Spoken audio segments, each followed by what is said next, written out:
Bom dia, amada igreja, graça e paz. Mais uma escola dominical, um pouquinho mais da vida de John Wesley. Mas antes vamos orar, pedir a Deus pela nossa vida e nossa iluminação, Senhor. Senhor Deus, nosso Pai, estamos aqui na Tua presença, Senhor, para aprender um pouquinho mais do Teu servo John Wesley, Pai. Ó Senhor, abre nossas mentes e nossos corações para que possamos compreender o que Tu queres de nós, Senhor, e o que nós, como igreja, podemos fazer, a diferença no mundo que uma pessoa pode fazer e que nós, como corpo de Cristo, possamos fazer, Senhor. Podemos e possamos fazer, Senhor. Te agradecemos por este momento, ilumina nossos corações e nossas mentes, aquece nossos corações e nossas mentes para estarmos mais próximos de Ti, Senhor. É o que te pedimos em nome de Teu Filho Jesus. Amém, Senhor. Então vamos lá, John Wesley. A carreira de John Wesley, de 1703 a 1738, ela foi até que interessante nos seus pormenores, porém, foi uma coisa comum a qualquer pessoa. Mas depois do episódio de Aldersgate, de 1738 a 1791, quando com 88 anos ele faleceu, ele foi a maior força espiritual no mundo inglês. O aparecimento de John Wesley como guia religioso não se deu de um instante para outro, e ele teve muitos colaboradores. Um dos grandes colaboradores de John Wesley foi George Whitefield, que era um jovem de uma classe mais baixa, e ele trabalhava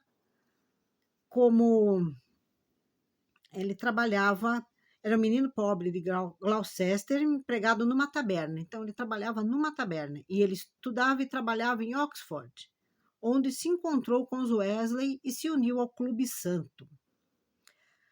E ele vai fazer uma grande diferença, porque ele é despojado, destemido, e como ele foi proibido também de fazer as suas pregações em templos, em igrejas, ele passa a pregar nas ruas.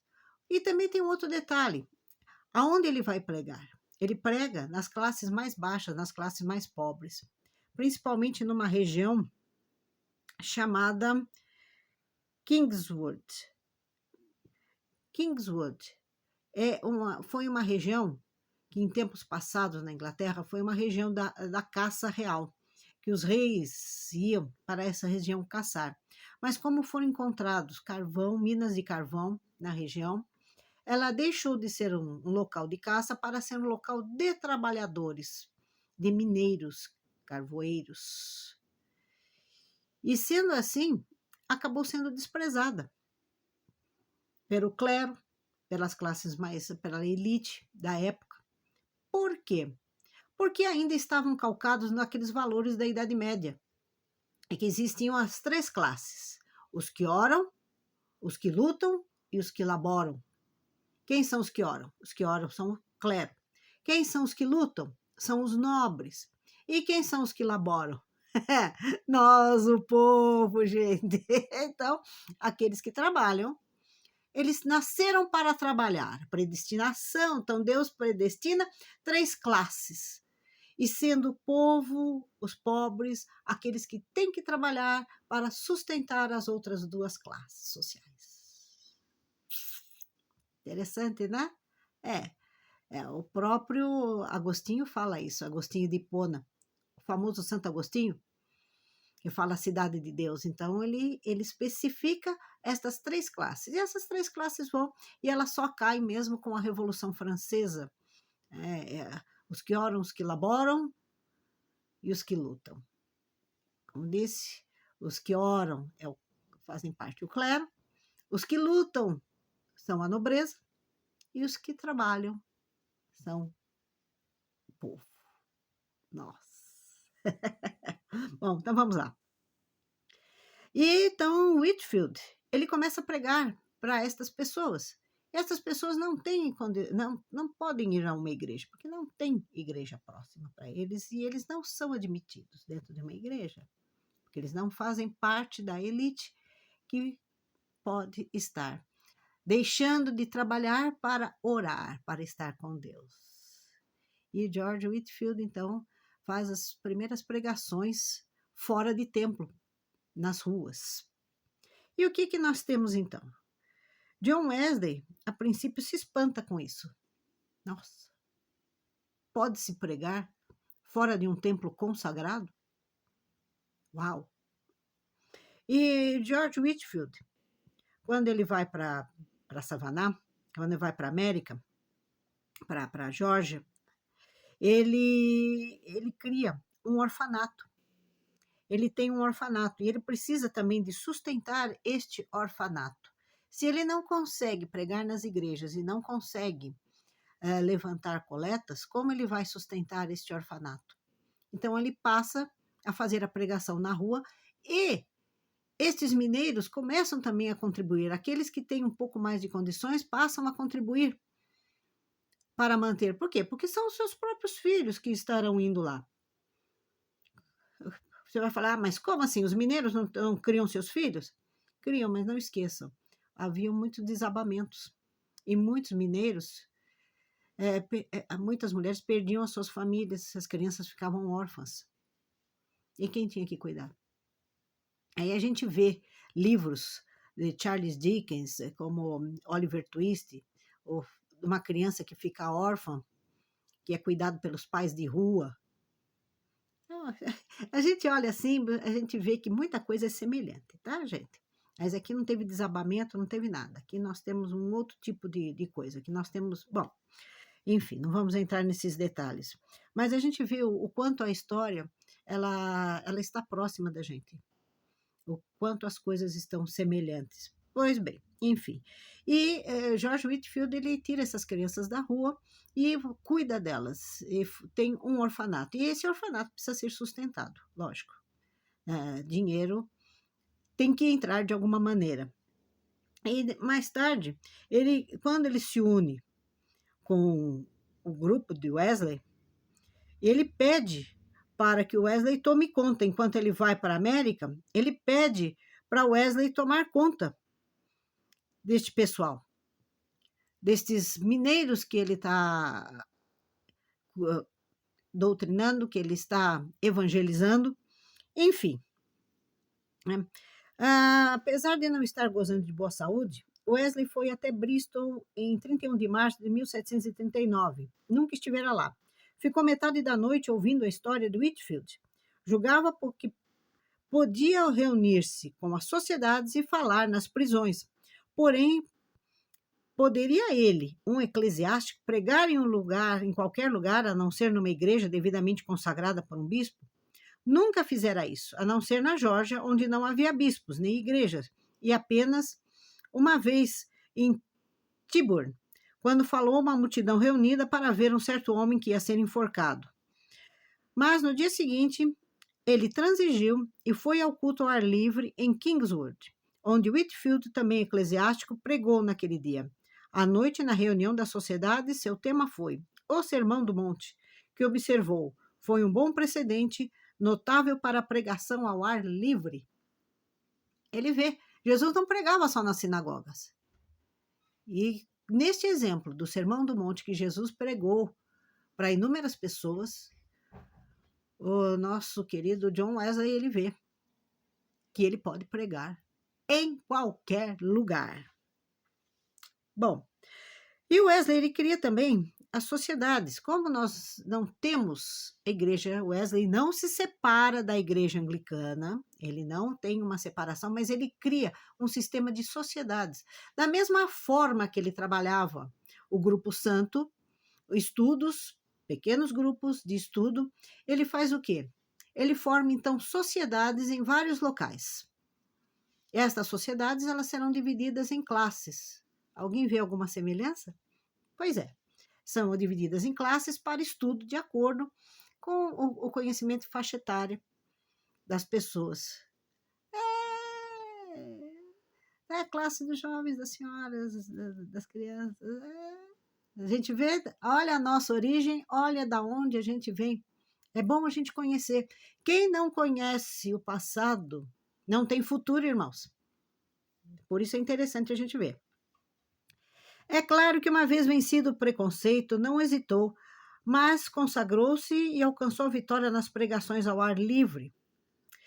A instrução sistemática de Wesley às sociedades de Bristol redundou no acréscimo de tantos membros que os salões regulares onde se reuniam em breve não cabiam mais. Eis aí um problema. Wesley resolveu comprando um pequeno lote entre Bromwell e Horsefair. Em 12 de maio de 1739, lançou-se a pedra fundamental de uma construção despretensiosa. Foi o primeiro edifício construído no mundo para ser usado pelos metodistas. E depois fizeram mais de 100 mil. Reconstruído de tijolos em 1748, fizeram ainda um apartamento para John Wesley e uma cocheira para seu cavalo. É ainda propriedade e está em uso pelos metodistas. Eis que o John Wesley ele teve um problema e que tornou muito difícil para achar um nome para o edifício. Por quê? Porque Wesley não chamou de igreja, porque não era uma igreja. Que Wesley, o eclesiástico, não poderia conceber que fosse uma igreja, visto que nenhum bispo teria consagrado. Capela tinha a ideia, o gosto de não conformismo, e até mesmo casa de reunião implicava uma relação sectária. Apesar de casa de pregação ser até tolerado, Wesley evitou todas essas dificuldades. Para ele era o novo salão de Horsefair. E o é até hoje. Diz que vários peregrinos vão para lá e bem na frente tem uma estátua enorme de John Wesley no cavalo, intitulado O Cavaleiro do Senhor, que é como Wesley é conhecido lá, o Cavaleiro do Senhor. Conta a história que um grupo de estudantes americanos de teologia foram visitar. E quando o professor tirou todo mundo, que todo mundo ia embora, que lá tem o quarto do Wesley, a salinha, diz que o lugar onde ele ajoelhava para fazer oração ao lado da cama, tem até um buraco. O assoalho, ele está baulado de tanto do joelho do Wesley. E faltava um aluno na hora de ir embora. E o professor foi procurar. Cadê esse aluno? Mesmo adulto de teologia, de vez em quando dá uns perdidos nos professores, né? E ele foi procurar esse aluno. Diz que ele pegou esse aluno ajoelhado no mesmo lugar do Wesley, em posição de oração, pedindo: Senhor, faz novamente, Senhor, faz novamente, Senhor. Esse aluno, o nome dele era Billy Graham. Interessante, né? Essas são histórias. Não sei o fundo de verdade disso, mas eu ouvi na faculdade de teologia e estou repassando. Qualquer coisa, reclame com o meu professor Paulo Romero. Enfim, havia pouco dinheiro nas sociedades se o novo salão era apenas o dianteiro das propriedades metodistas, mas também o primeiro débito metodista. Diz que ficou na conta de 650 libras. Gente, isso daí era um dinheirão formidável na época. Wesley cogitou primeiramente colocar a propriedade nas mãos de 11 diretores. Porém, abandonou esta ideia por conselhos de amigos em Londres que advertiram se a propriedade ficasse na mão de diretores, Wesley não pregasse como quisessem, poderiam pô-lo fora do salão que ele mesmo edificara. A gente viu isso há pouco tempo com o Steve Jobs, né? Steve Jobs, a empresa que ele fundou, ele foi mandado embora pelos diretores. Então, o Wesley não precisou ver o Jobs que precisava ter visto o Wesley, né? Para ver este fator. Então, o que ele faz? Ele fica como uma espécie de acionista majoritário, ou seja, ele faz um contrato incompleto na época, ele passa para a mão de 100 pessoas, mas ele tem o voto maior. Ele é o majoritário dentro desta eleição, porque, afinal de contas, quem está pagando está na conta, no nome de John Wesley, né? Por que isso? Porque ele sabia que ele não é eterno e ele tinha que deixar o legado para que a coisa continuasse, para que não tivesse um fim em si mesmo, mas que ele pudesse ir adiante. O que acontece? Se você coloca no nome da pessoa só, a pessoa morreu. A gente vê isso em grandes companhias. Você não faz escola, você não faz os seus filhos trabalharem. De repente, morre o pai que levantou a empresa familiar. O que acontece? Os filhos não conseguem levar adiante. Então, ele coloca em nome junto com 100 pessoas, doutas, pessoas firmes na fé, pessoas no mesmo ideal, pessoas idôneas também, que tem este porém, tem que colocar em nome de pessoas idôneas, e essas pessoas vão estar caminhando na sua falta. Então, à medida que adquiriam novas propriedades, tudo sempre ligado a Wesley, que tudo dirigia, a autoridade legal que em 1784 ele transferiu por contrato incompleto a 100 legais, assegurando assim a continuação do povo chamado metodista como comunidade cristã separada de outras, com direção própria e com poderes de se perpetuar. Então, em 1738, os irmãos Wesley decidiram não voltar ao trabalho acadêmico. E aí, o que nós temos? Apesar de estar privados os púlpitos, deram muito tempo às suas sociedades religiosas. Estando em dúvida quanto aos seus direitos de clérigo sem paróquia, os irmãos foram conversar com o bispo de Londres e outras autoridades, mas receberam pouco estímulo, ou seja, bateram com a porta na cara deles. Não, se vocês continuam com essas novas doutrinas, não serão aceitos como ministro. E foram admoestados francamente informados que o bispo tinha o direito de fazê-los calar. Entretanto, prosseguiam. Ouçamos a razão de explicar John Wesley. Na base das Escrituras, julgo não ser difícil justificar o que estou fazendo. Deus, nas Escrituras, me ordena, segundo meus dons e poder, a instruir os ignorantes, a reformar os ímpios, a confirmar os virtuosos. O homem me proíbe que faça isso na paróquia de outro. Isto é, não me permite com efeito que o faça absolutamente, visto que não tenho qualquer paróquia e nem virei a ter. A quem então ouvirei?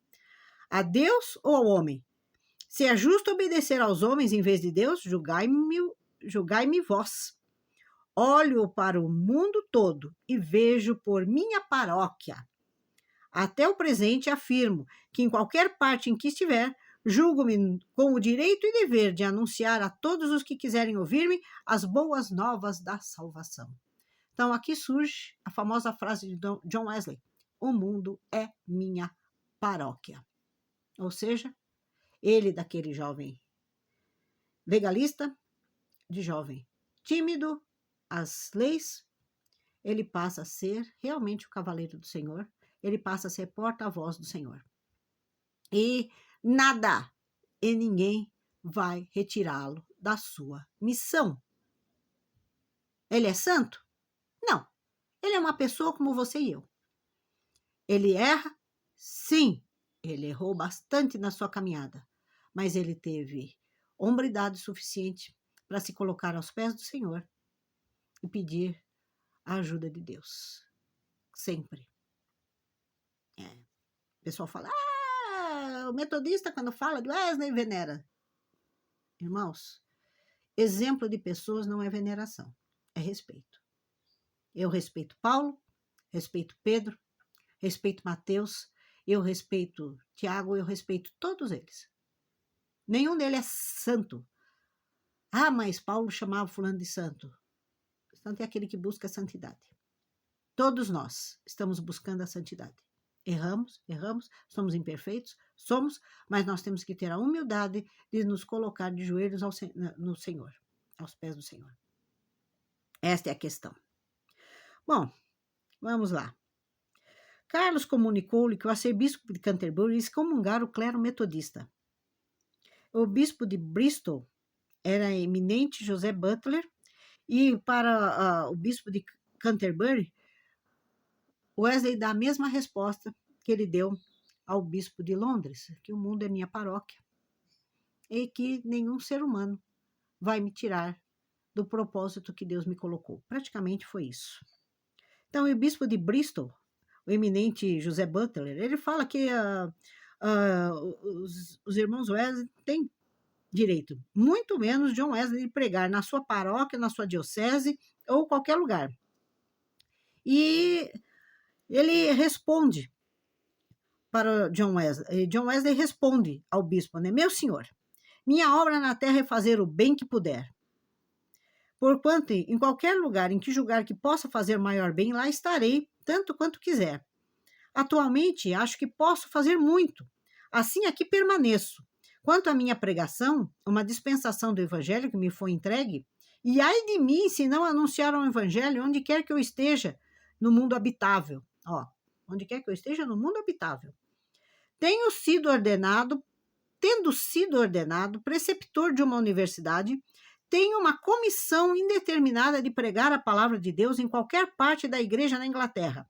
Portanto, não posso conceber que, pregando aqui com esta comissão, eu desobedeça a qualquer lei humana. Vocês lembram, lá nas outras aulas que eu comentei, que John Wesley foi empossado como fellow. O que é o fellow? Fellow seria um preceptor, seria um doutor, um livro docente, nos termos de hoje, da Universidade de Oxford. E, tendo este título, ele pode pregar em qualquer lugar. Então, ele não fere nem a lei de Deus e nem a lei dos homens, porque ele, como preceptor, ele como fellow, ele tem direito de pregar em qualquer púlpito, em qualquer lugar, não em púlpito, mas em qualquer lugar da Inglaterra.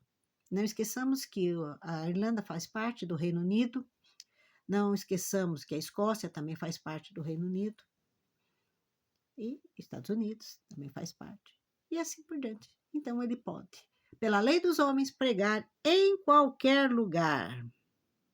Aí vem o irmão dele, Samuel Wesley, que era legalista e era anglicano, professor também de Oxford. Escandalizou-se com tanto desprezo à disciplina da igreja, ele fala para a mãe. Queixou-se a sua mãe: meus irmãos intentam separar-se da igreja anglicana.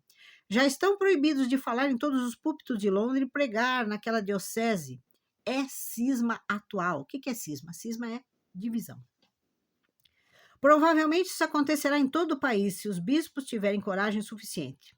Ele fala que os bispos talvez não tenham coragem suficiente, porque a igreja estava num total desvario e não tinham força suficiente nem para hombridade, pode-se dizer, honradez, hombridade, para falar alguma coisa de mais incisivo e fazer uma espécie de uma excomunhão. Excomunhão é mandar para fora, tirar de vez. Então, olha lá. Como disse João, não tenho receio de que a igreja o excomungue. Como disse a João, né? A João Wesley. Não tenho receio que a igreja o excomungue. A disciplina está muito falha. Mas que ele excomungue a igreja. E está próximo de fazê-lo.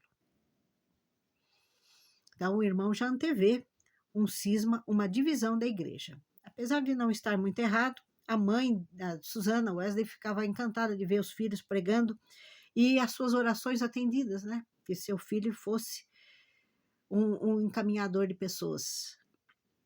Wesley Whitefield podia estar fora de ordem, pregar nos campos, mas pelo menos eram ministros ordenados. Agora ia aparecer o pior. Metodistas e leigos sem diplomas iam começar a pregar. Meu Deus do céu. Esse foi um dos motivos que John Wesley tanto apanhou. Tanto apanhou porque a igreja incitava as pessoas que John Wesley estava fazendo errado, que qualquer um poderia ser pregador, então aquele que não fosse pregador tinha que ser corrigido. Então o povo tomava nas mãos. Não esqueçamos que estamos numa época em que falar para o povo que o cara era não conformista, que o cara, o indivíduo seria um papista ou que seria como é que fala? Queria a volta dos Stuart, na época, era pôr lenha na fogueira e o cara ser arrastado, pedrejado, massacrado, tudo que podia acontecer. As pessoas tomavam a justiça nas próprias mãos. A questão política é fogo. Isso não deixa de ser também uma questão política. Então, o que acontece? A igreja começa a fomentar, nossa, eles têm gente que não são clérigos, como é que pode um negócio desse? Qualquer um pode pregar, qualquer um pode fazer alguma coisa, né? Enfim, quando John Wesley ele se revolta também, John Wesley ele entra em atrito com Thomas Maxfield, que ele passara simplesmente de ser um professor de classes nas sociedades, passa a pregar em público, sem autorização. E ele vai atrás do indivíduo para demonstrar, mas Susana levanta o dedo e fala: filho, olha lá, meu filho João, disse ela, muito cuidado com o que fazes com referência àquele jovem, porque ele tem tanta certeza de ter sido chamado para pregar o evangelho como tu.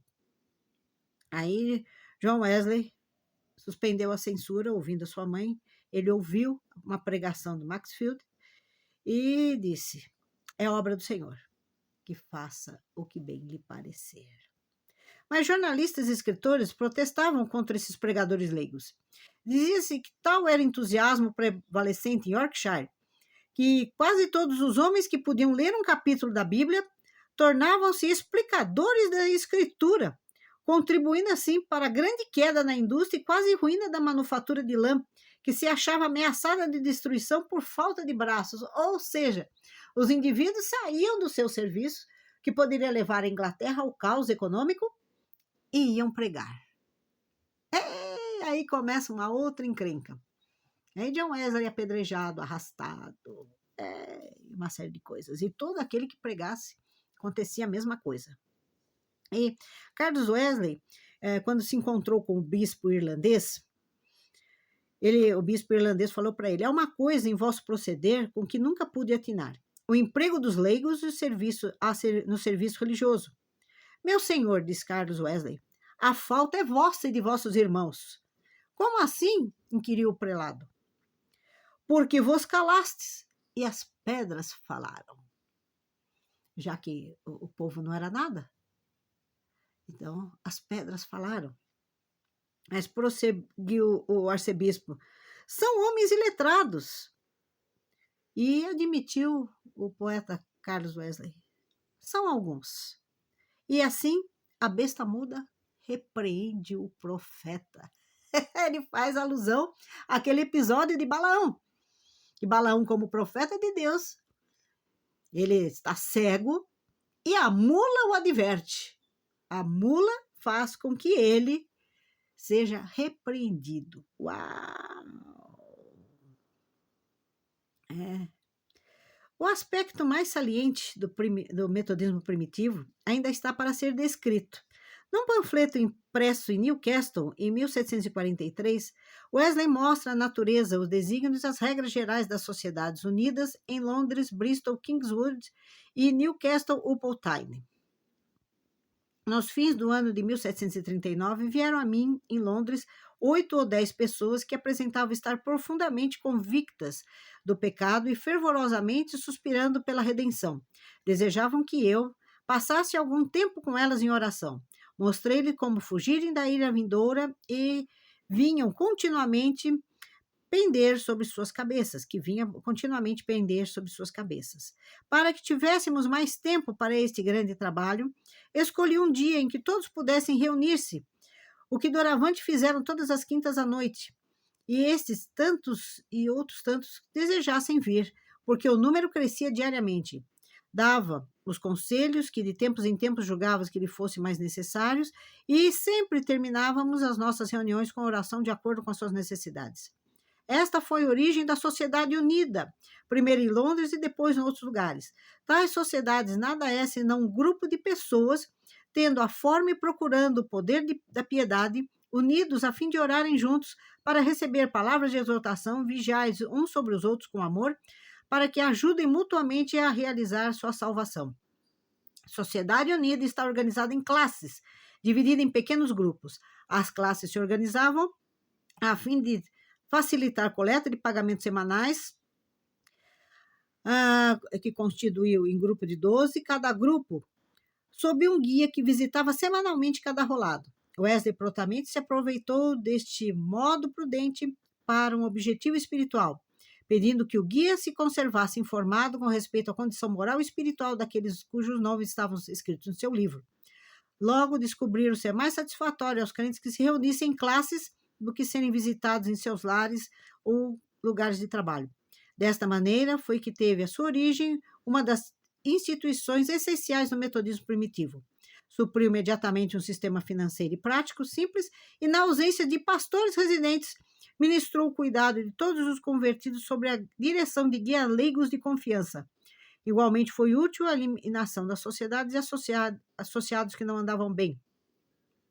No período de expansão do metodismo, não somente em Inglaterra, mas também na América, as sociedades, algumas vezes a classe antes da sociedade, era campo onde o evangelista itinerante plantava a semente do evangelho.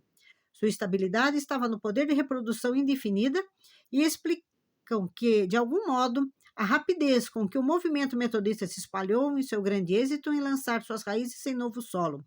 Onde quer que Wesley pregasse, procurava-se logo organizar os convertidos em sociedade ou classes. Não levou muitos anos para a Liga das Sociedades abranger toda a Inglaterra.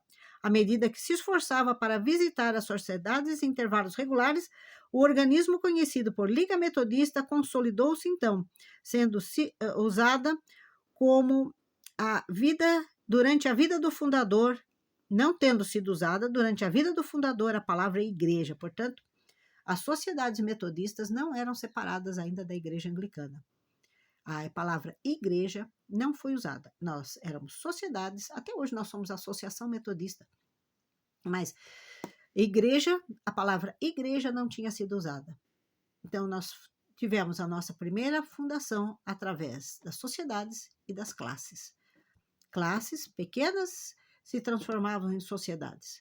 E outra coisa, como é que estas sociedades se juntavam?